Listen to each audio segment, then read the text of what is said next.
Good morning, or good afternoon, or whatever. How about that rain this morning? Jeez.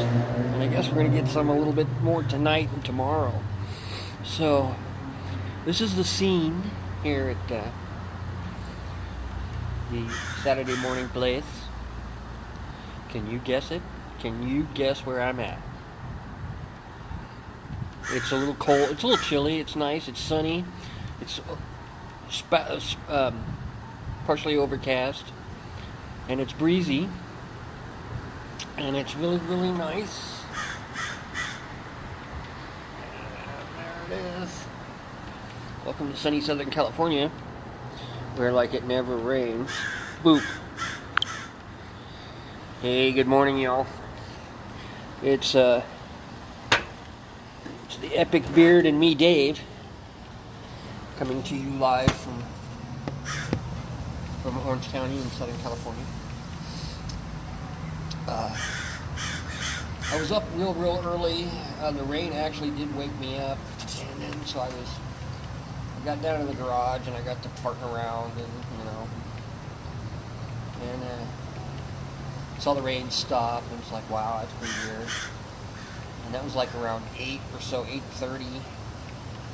And so I was, nitpicking away, and I thought I'll go to breakfast in a little bit, and so I kept putzing about.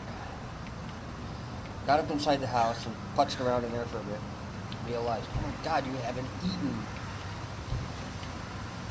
And it's almost 2 o'clock. My God. So, so like right now I think it's closer to 3. So I thought, hey, well, let's do a video. We didn't do a Tuesday video. We didn't go to Taco Tuesday. It was Tuesday. It was just too cold, and I wasn't in the mood, and what's not. So, yeah. If you're on my Facebook account, or, I'm a friend of mine on Facebook, then you've probably seen some of the stuff, the crap. The stuff, not really the crap I post. And there's, ironically now, there seems to be a lot more coming out of Venezuela since this, shall we call him a pretender to the throne. I had an argument with my son yesterday over that because for some reason he believes that Chavez was a smart socialistic dictator, and this guy was a fool. Well, it's hard to explain to him that it seems like socialism always goes so well in the beginning when you have the money. And he had the money, but then he decided to nationalize the oil companies. He kicked out all the other countries or companies or whatever that were helping in his success. And then the fortunes of war changed on oil itself. Of course, the United States now is an exporter. Who knew? So it affects the oil price, so they're not getting the money there. And of course, how much do you have to bleed off to the surviving relatives of Chavez and to yourself and some of your top-end cronies in the government before you start worrying about feeding the people? Oh, we have a visitor. Say hello. Say hello, visitor. Anyways, but one of the big things is apparently there's a bridge on a highway that crosses the border from Colombia into Venezuela. It's a very high bridge, long bridge. And apparently, and it's funny because from the photos it's deserted. Well, I don't think the places that have the traffic we do here in America.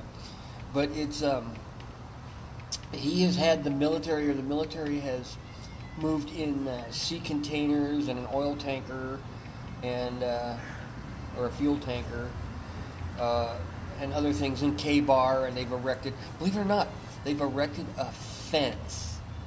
I want you to ponder that and the irony of that as you're screaming about Trump and wanting to build a fence. But he is erected a steel wire fence or a steel fence across the bridge and completely blocked it off. And that is because Colombia was beginning to send imports, well, not imports, but beginning to send humanitarian aid, food and medicine and whatnot into Venezuela to help. And we just can't have that now, can we? Your neighbor trying to help you, so you have to, block that shit out, don't ya? Don't ya? Don't ya? All right, I shall kill you. It's the food of champions.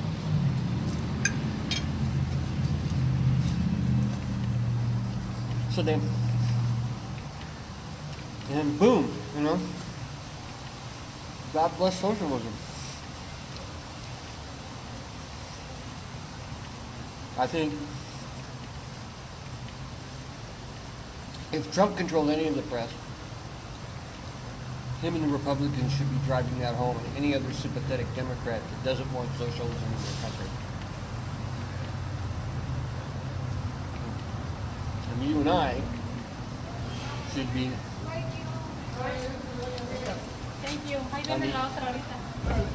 on the internet scrolling and cruising for information about Venezuela. Yeah, we're pretty good right now. And posting it on Facebook, posting it where you can to people, as many people as you know can see it and read it, hopefully read it. You and I and everyone, we need to reconnect. Oh, sorry about that. You and I and anyone and everyone, we need to have a conversation about this. Whether you're against it or not, we need to have a conversation about this because, this is wrong. This is morally wrong. But then again, I have come to the conclusion that as an American, I told my son years and years and years ago when I was younger, well, actually not that long ago, maybe 10 years ago, when discussing something like this, and the thought of the United States becoming an isolationist country has always been remotely appealing to me, or returning to isolationism, been remotely interesting to me. But I always felt that as a world leader, as the world leader, I was going to say, and being American, it was beyond us to not care and help those in foreign countries, and where it was where there is poverty and sickness, and where there is corruption, and where there is socialism and communism and dictators and whatnot. But history has bore me a new theory or a new belief.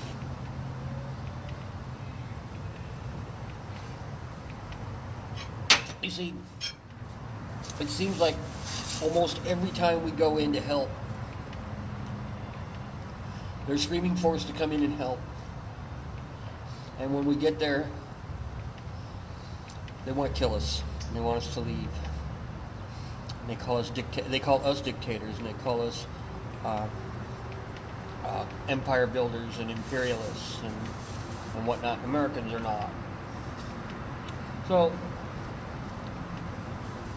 I've often thought, and you can look through this through history. It was Woodrow Wilson who I believe proposed the League of Nations, to where they could get together and try to stop or do something about situations like that. I don't know what they could do about the conditions in Croatia and places like that under the Hungarian Empire, not the Ottomans, but the Hungarians. And I don't know what they could do to stop reactions and actions after the assassination of Franz Ferdinand.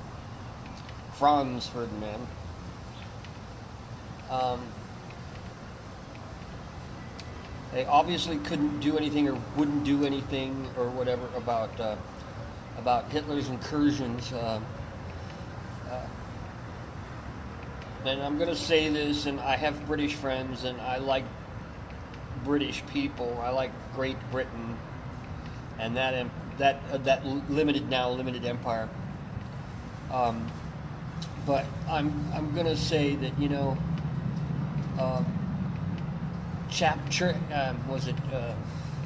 Chamberlain was a root cause.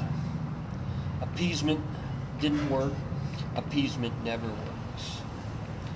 It's like if your wife or girlfriend, your brother or your sister, your children, lay down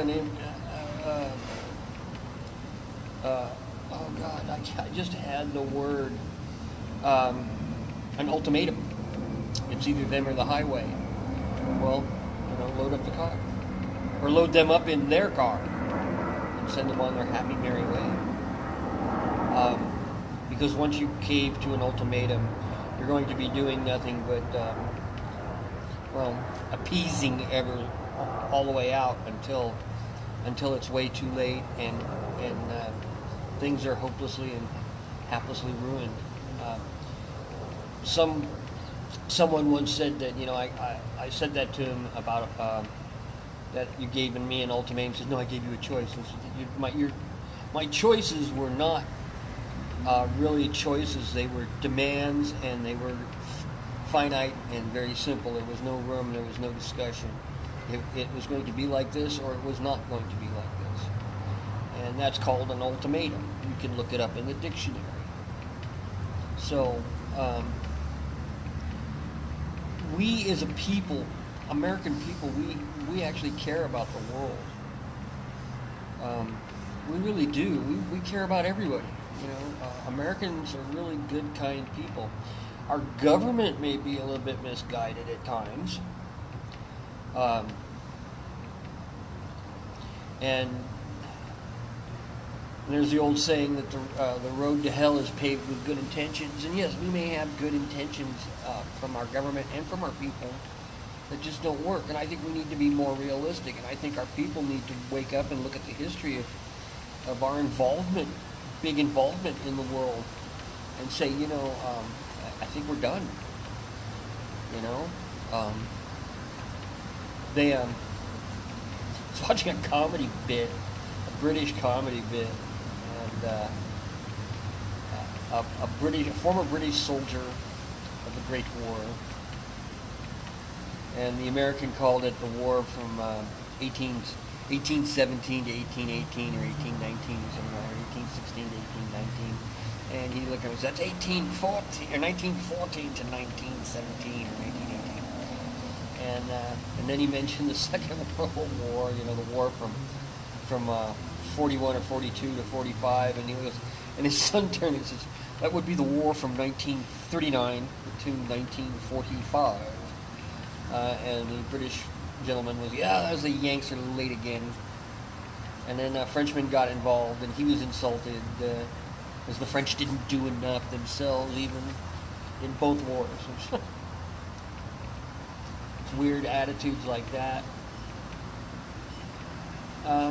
But yeah, they were screaming, Europe was screaming for us to join in on the First World War, and we didn't want to. We were isolationists. That's your war. It's your business. Until it affects us, then it's not our business. We need to be a gentleman and stay out. Mind our own business. Which is a good thing, but yet a bad thing, because let us not forget, history has taught us that the Germans, the French, and the English pretty much lost the flower of the country. They lost a generation. Their population growth and their population growth was in almost negative numbers after the wars, until younger men that couldn't go were old enough to join in the spawning of a nation. But this gets me into my point. We went to Mogadishu to help people. There were hoodlums that were taking the food the human aid sent by nations around the world in the United States that were taking it from the people, and they were eating and they were doling out a little, and that's it. And then we went in there to see that the aid was properly distributed. And everyone, the Mogadishu, yay, America's here, thank you, you're going to save us. And we were there a week, and the people of Mogadishu was, now get the fuck out. They hadn't fixed the problem, but get the fuck out. And because of other things, they started to limit, and they started to direct what we and how we were going to do it. And to be honest with you, and it's not... To be honest with you, we needed to slap that down and say, you're going to do it our way, and then we're going to leave. And of course, when we left, the vacuum would have been filled by a lot of those young kids driving around in technicals who were now older and would become the next round of warlords. So, every time we went somewhere and we tried to help a government or help the people and instill a fair and honest government, a lot of times just even a dictator, or an even worse dictator or tyrant who cozied up to us and said all the right things. When he got in power, he turned out to be well, pardon my language, but a rat bastard. So I've come to the point where maybe it would be wise if the United States didn't get involved. One of the articles I've read is the shortage of weapons. Even the Argentine military doesn't really have any guns. They've taken the guns away from their soldiers and stashed them so they wouldn't steal them and run to the other side. And they would arm them as they need them to be armed. And oops. So now, some of those military leaders that are no longer faithful to the Maduro government would like, who wants to make a deal with the United States for weapons. And I'm like, no, because we do that, and then 70 or 80% of the world is going to point out that we're doing something wrong. We're advocating the murder of many people, and personally, I wouldn't mind seeing the UN going.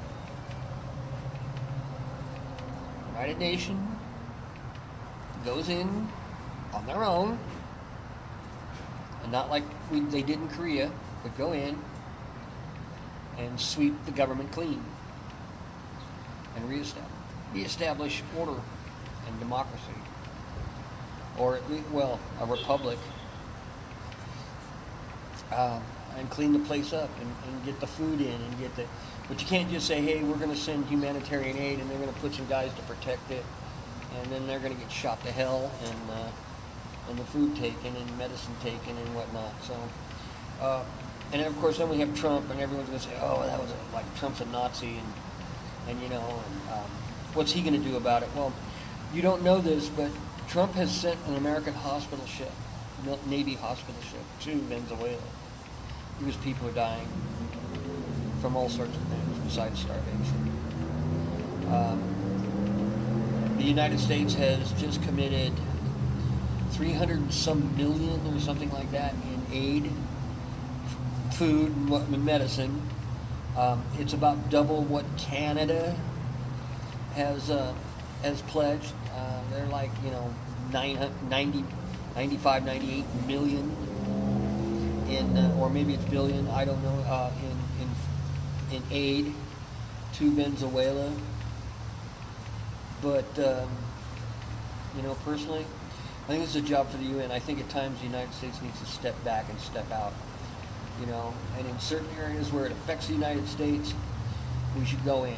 Like, believe it or not, in the China Sea and off the coast of Japan, where China is trying to eliminate navigation and start to claim all sorts of things as their own property. And We need to say no. We're going to go through there, whether you like it or not.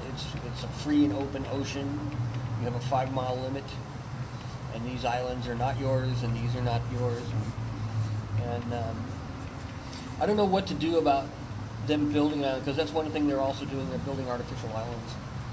But we need to do something. We need to make sure that that the next the current Kim in charge of Korea sticks to his word, and that we've already made a deal. So we're kind of stuck in there right now. But personally, I would commit to an agreement to protect South Korea again.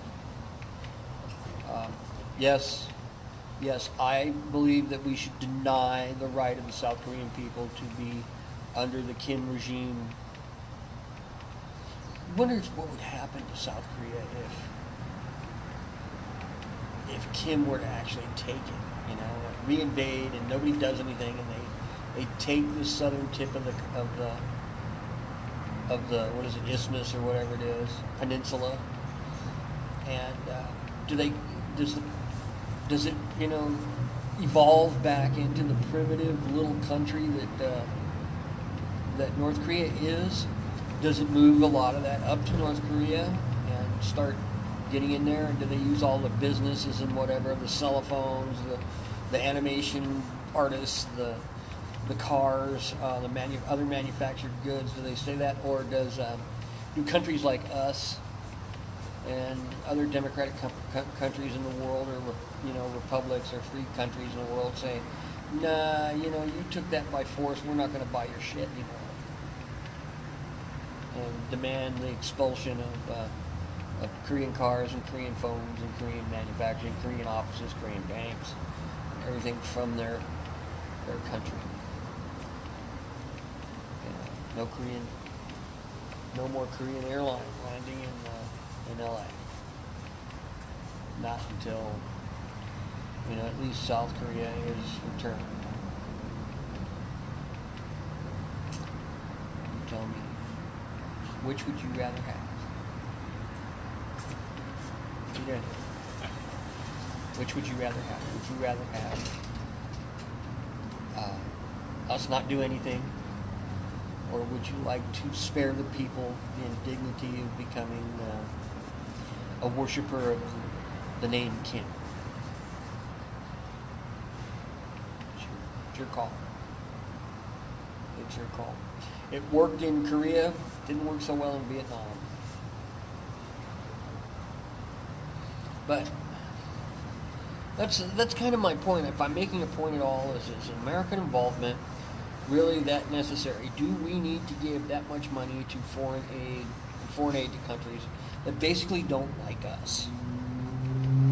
They want to be friends. They want our money, but they want us out. Well, that's fine. We believe that you should rule yourself the way you should. But if you're going to burn people in effigy, and you're going to call for the death of presidents, and you're going to be a hostile antagonist to the United States, I guess you didn't really want our money, did you?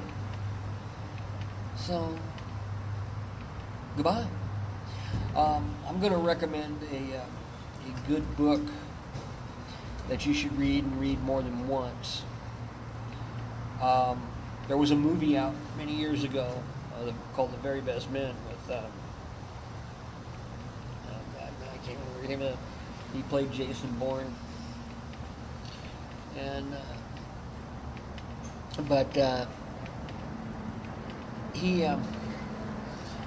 it was called The Very Best Men. It was supposed to be the history of the CIA, and it was based on the book. And the book, when you say based on, and so they took excerpts and they took parts, and they took a chronological map of the CIA, and they portrayed it how they wanted to. It was as a drama. But they brought up the Bay of Pigs and how the CIA got their start, how A lot of these guys went to England to be trained and learn under the British and the backbone of the OSS. And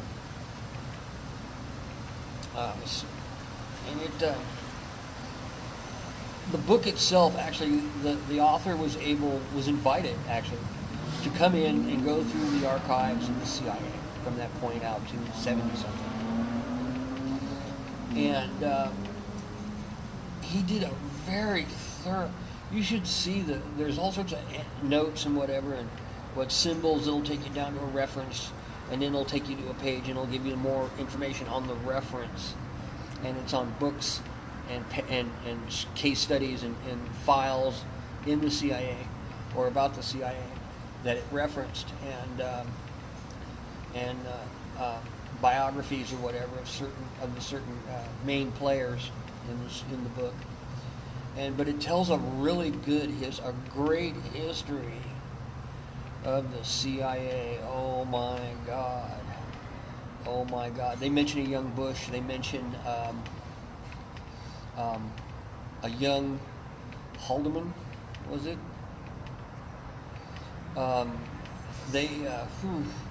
He really goes into depth and some of the issues and the problems we had, because they wanted to create the organization itself has some questionable beginnings and procedures. Like, they're the ones that came up with plausible deniability, where they get the president to sign off on something, but they don't give him a whole hell of a lot of stuff on it, and so he can possibly deny that he even knew that the CIA was doing that. A good example is Bay of Pigs in Kennedy. But it's a really good book. I recommend you read it, and maybe more than once. I've read it now, 3 times. And it just amazes me. Some of these guys.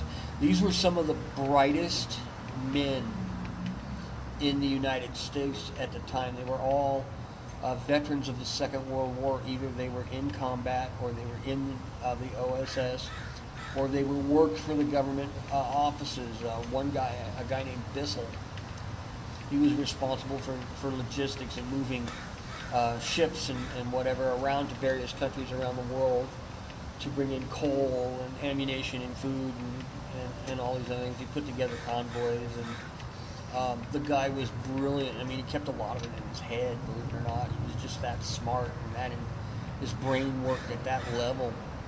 And he then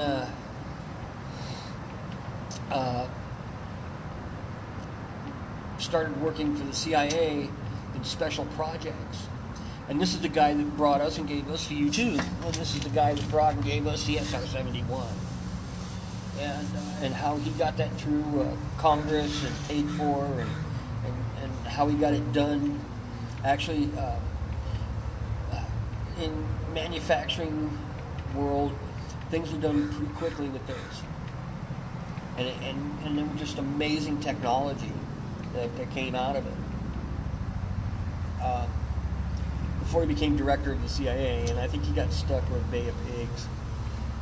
But the one guy, Weiss, the man that was the driving force behind creating our own Secret Service or intelligence agency,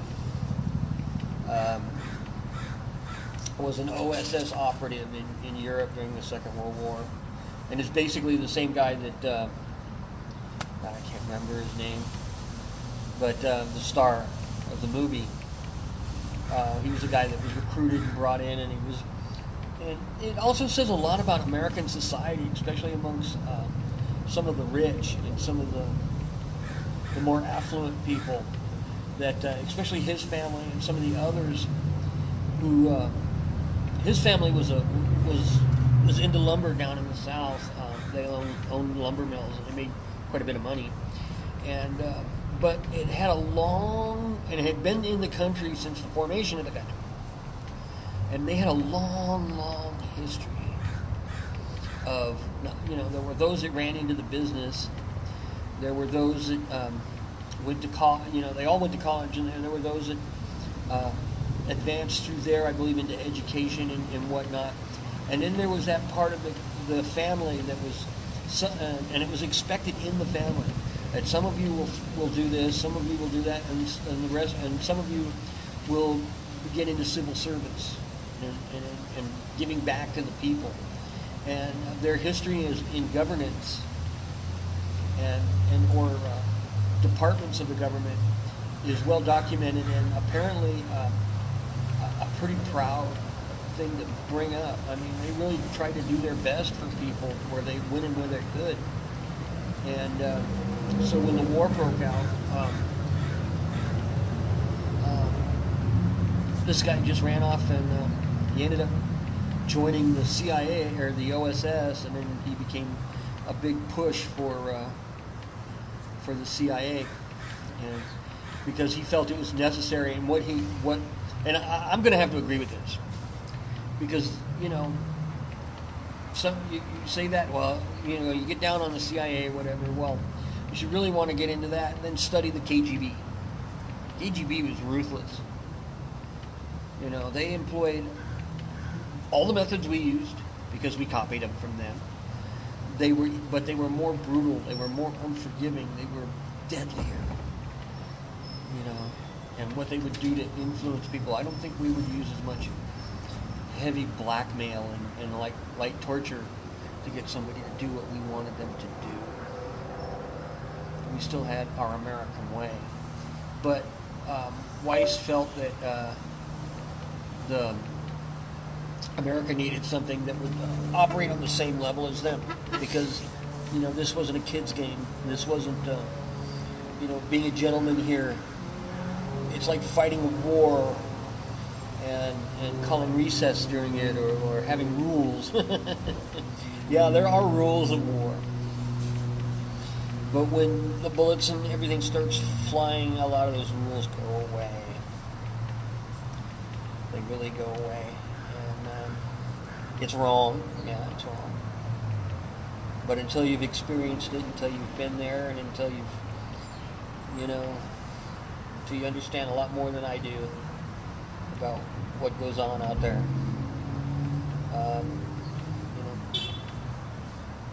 don't crap on it. Shit happens. People are people, and shit happens.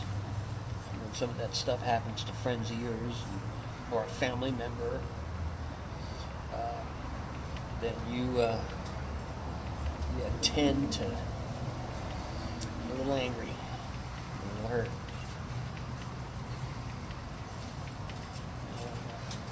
Reason starts to go out the window.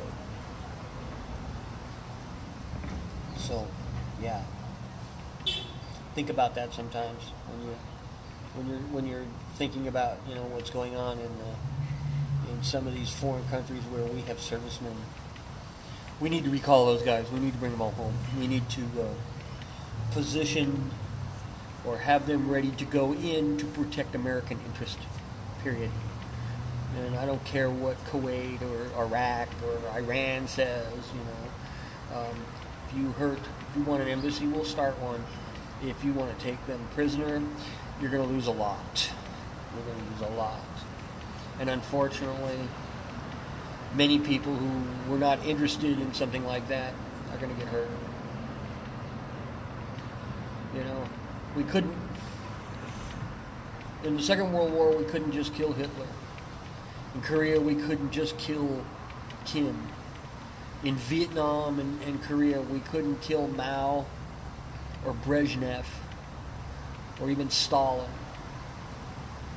for creating or putting into motion what happened and where those lives were lost. And instead you have to get out there and you have to push back, and when that happens, not only the warrior or whatever pays the price, but the civilian and the earth pays the price. So, anyways, read more about Venezuela. Go to it, read that book. Let's pay attention more on Venezuela. And again, if it really bothers you that much and you really think we need to do something, you have a congressman and you have 2 senators that were elected, whether you voted for them or not, but were elected to represent you and your friends and your family and your countrymen. So write them a letter, tell them what you think. I know it's like almost like a waste of paper and ink, but do we kill a tree or do we kill hundreds of thousands of people? Your choice. All right, so sayonara. We're going to push the button and say finish. Finish. Finish. Finish. Swedish.